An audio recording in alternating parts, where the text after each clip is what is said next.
Hey, welcome back. If you're new here, this is the third lecture in our free systematic reviews and meta-analysis series. Today we are getting into eligibility criteria, the rules you write up front that decide which studies make it into your review and which don't. It's one of the most important things you'll do in any review and one of the easiest to get wrong if you don't think about it carefully. This chapter is dense, so split this into two parts. Today, part 1 is populations and interventions. Part 2 picks up comparators, outcomes, and study designs. Throughout both videos, I'm going to keep coming back to one running example, a hypothetical review of yoga for chronic low back pain in adults. It sounds like a simple question. As you'll see, almost nothing about it is. Let's get into it. Okay, so let me start with a question. Imagine I asked you to do a systematic review on this topic. Does yoga help chronic low back pain in adults? Sounds straightforward, right? It really isn't. Every word in that sentence is contestable. What counts as yoga? Is a 10-minute YouTube video the same as 6-week studio class? What counts as helping? Does a 1 point drop in pain at week 6 count?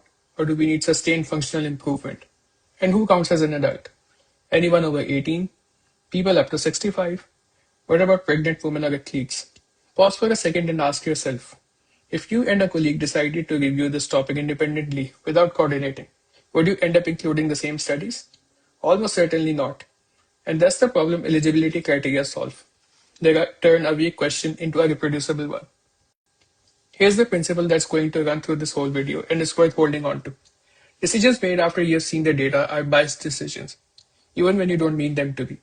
Think about it. If you decide your inclusion criteria after running your search, you'll inevitably, and often without realizing it, choose rules that include the studies you find interesting and exclude the ones you don't. That's not science, that's storytelling. Each specification is what makes a systematic review systematic. You write rules in your protocol before you've seen a single study, and you stick to them. If you have to deviate later, and sometimes you will, you document it and you explain why. This is the single biggest behavioral difference between a systematic review and a negative review. And it's the reason systematic reviews sit higher on the evidence pyramid. Most of you probably learned PICO as a single thing: population, intervention, comparator, outcome. But in a systematic review, PICO actually operates at 3 levels. And confusing them is one of the most common errors I see in early protocols. So let me walk you through it. Your review PICO is the broadest. It defines who and what is eligible. For our yoga example, that might be any form of yoga, any adult with chronic low back pain, any comparator. Then there's the synthesis PICO. That's narrower. It's the specific comparison you're going to meta-analyze, like Hatha Yoga versus usual care, looking at pain at 12 weeks. Within a single review, you might have several of these. And finally, there's the study PICO. That's just what each individual in the included study actually did, and it never matches your synthesis PICO exactly. Holding these 3 levels separately in your head is what lets you make sense of variation across studies without panicking about it. Okay, so defining the population happens in 3 steps. First, you define the condition itself, and this is where a lot of new researchers stumble. They reach for the most current diagnostic criteria, thinking newer is better. But if your search is going to pick up studies from the 1990s, those studies didn't have access to today's criteria. Use criteria that are clinically meaningful and broadly applicable. For our yoga example, non-specific chronic low back pain lasting at least 12 weeks is clean. It doesn't require imaging, it doesn't require a specific diagnostic code, and most studies will report enough to tell us whether their patients fit. Second, define the setting. Are we including studies done in tertiary pain clinics or only community-based studies? That matters enormously for generalizability. Third, demographics, age, sex, comorbidities. Be explicit. Adults mean nothing on its own. Adults 18 and over with no upper limit is totally different review from adults 18 to 65. Decide and write it down. Okay, so here's something to really think about. Imagine you find that yoga seems to work brilliantly for people aged 30 to 50, but barely at all for people over 70. That's not a flaw in your review, that's a finding. The question is whether you anticipated it. When you're writing your protocol, you should be asking, what characteristics of this population might change how well the intervention works? In our example, age might matter, severity of pain might matter, whether someone has done yoga before might matter. Once you have identified those characteristics, you have got 2 choices. 1. Narrow your review. Only include adults under 65, say. 2. Keep the review broad and pre-planned subgroup analysis to look at age as an effect modifier. Both are valid, What's not valid is deciding to do a subgroup analysis on age after you have seen that age seems to matter in your data. That's data driven, not hypothesis driven. And that's how false findings make it into the literature. Now, interventions. The trap with interventions is treating them like they're a single thing. Yoga is not a single thing.